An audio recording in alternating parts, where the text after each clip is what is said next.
So Tymal, today we can announce the news that you've signed another contract extension with the club to take us through to 2026. How do you feel about that now? Yeah, really happy. Next year, upcoming season will be my 10th year here, so to knock that one off next year will be nice, and then to know I'm staying for 2 more is great. I've been here a long time now. I'm the longest serving player at the club, I think, that's left. And yeah, I call it home.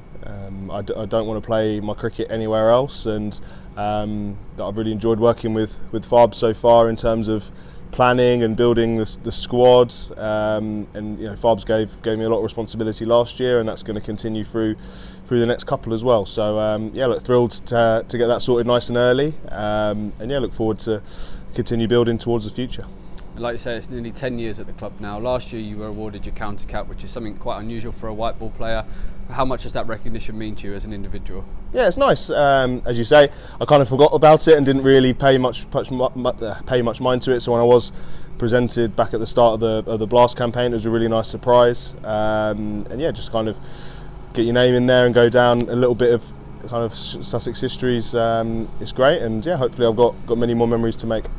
And when we spoke earlier, you spoke about you've won quite a few trophies recently in team trophies, the 100, the World Cup, of course. You haven't won the one at Sussex, and that's one. Is that something that you're really eager to win in your next couple of years, if possible? Yeah, look, I make no bones about it. I want to win. I want to be part of a team that's competitive and striving to win. And I know Farbs is as well. Last couple of years have been a bit of a struggle, but hopefully I'll continue to try and lead from the front and develop the rest of the team as best as I can. I understand that there's more at stake than just T20 cricket. The club are obviously trying to build on multiple different fronts, but we've got some really talented players that hopefully will be better off for last year, getting a good opportunity and playing when they haven't previously played an awful lot in Blast cricket, and hopefully next year we'll all take a step on and kick on. I want to be fighting for knockout places. Getting to the quarter final is definitely our aim every year, and anything short of that is of course a disappointment. And you've spoken about your relationship with Farbs. Is that something you relish, given that extra responsibility, being a senior player within the squad? Yeah, I'm always involved. I'm always been, in my eyes, a senior player, but I guess actually under Farbs has given me a lot more say, whether that be in regards to selection, tactics, pitches, things like that, which has been great. And I take that out onto the field as well. I've obviously played a lot of T20 cricket, more so than most of the other boys put together, really. I'm striving to help the club and help the players and make everybody as good as what they can be. I'm around a lot. I live here in Hove, so I'm not just here just for the Blast. I'm here 12 months of the year when I'm not playing overseas. So I'll try and keep leading as much as I can, both on and off the pitch. And in terms of the makeup of the squad, obviously it's always said it's quite a young team, but John Simpson has come in now. Nathan McAndrew is going to be back. We're also going to announce another overseas this week, hopefully. How much can they help the team going forward this year? Yeah, look, Fob's been very clear. He wants to add some more experienced players. Danny Lamb as well has played quite a lot for Lancashire, especially in Blast cricket. So hopefully he brings some good experience and hopefully some good performances when we get to that next summer.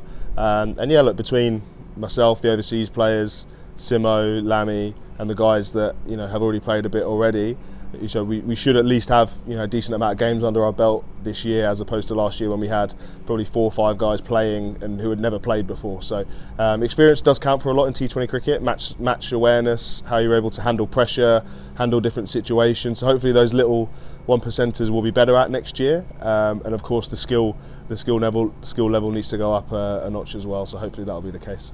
And you also became our leading wicket taker in T20 history at the club. How much did that mean to you as well, to be top of the charts and put your name in the history books here? Yeah, that one, I was looking at that one and I wanted to get that last year. Knock off Biro, who obviously I played with for my whole career here. So that was I guess bittersweet, because I know he was very proud of that as well. But yeah, I think I'm not a huge one for kind of milestones and accolades, but I think that's something that's pretty nice to have, knowing that you've taken more wickets in a format than anybody else in the history of a club as old as Sussex and as storied as Sussex. So, as you say, hopefully in the next 3 years at least, I'll keep adding to that, and hopefully I won't get caught for a while. And then finally, you're off to Abu Dhabi, I think, this week. And what's in store for you winter after that? It's a T10 competition, I think, and then a few more franchise games across the winter. Yeah, I go to Abu Dhabi on a Friday to play in the T10. Then I've got to leave that a little bit early to go over to the Caribbean for the England T20 series against the West Indies, which I'm really excited about. Get back in the England side. There's a T20 World Cup next year that I really want to be a part of. So. Want to try and obviously put my best foot forward in this series against the West Indies, which will be a tough one. But so that takes me through till just before Christmas. I've got the ILT20 again, which is in Dubai, so that's end of January. And then talking to a few other teams in a few other competitions as well. So I try and spend as little amount of time in the cold as possible. But also be smart and not try and flog myself and try and look after the body. But fingers crossed, it'll be a good busy winter and hopefully a fruitful one as well.